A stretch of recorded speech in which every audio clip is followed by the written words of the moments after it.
Жин муу хоос шүү дээ. Би яг тийм шүүс хоос уусан тэр хаа.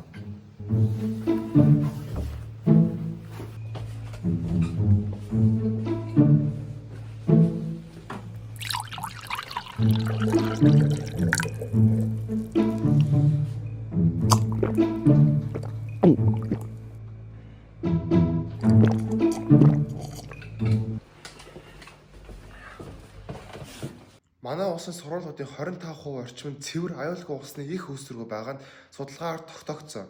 Энэ нь ойролцоогоор 300 гаруй сургууль 150,000 гаруй сурагчид хангалттай цэвэр ус уух боломжгүй байгааг илтгэж байна.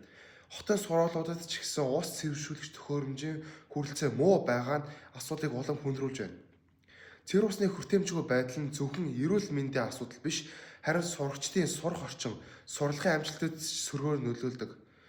Усны хомсдлоос болж сурагчид анхаарал төвлөрөл муудах, ядарч сулдах, улмаар хичээлдээ хоцрогдох эрсдэлтэй. Тиймээс би энэ асуудлыг шийдвэрлэхийн тулд илүү олон сургуульд ус цэвэршүүлэгч төхөөрөмж санаачлага гаргахыг зорж байна. Үүнээс гадна би өсвөр насныхны дуу хоолойг төлөөлөхийг хүсэж байна. Олон хүүхэд өөрсдийн тулгарч буй асуудлын талаар ярьж чаддаггүй, сэтгэлээ нээхээс имээдэг. Тэдний бодол мэдрэмжийг бусдад хүргэх нь миний үүрэг гэж би үзэж байна. Бид хүүхэд бүрийн саналыг сонсож, тэдний сайн сайхны төлөө хамтдаа ажиллах ёстой. Ингээнээр хэлбэл би цэвэр ус, цэвэрхэн сэтгэлтэй ирээдүйн төлөө тууштай ажиллах болно.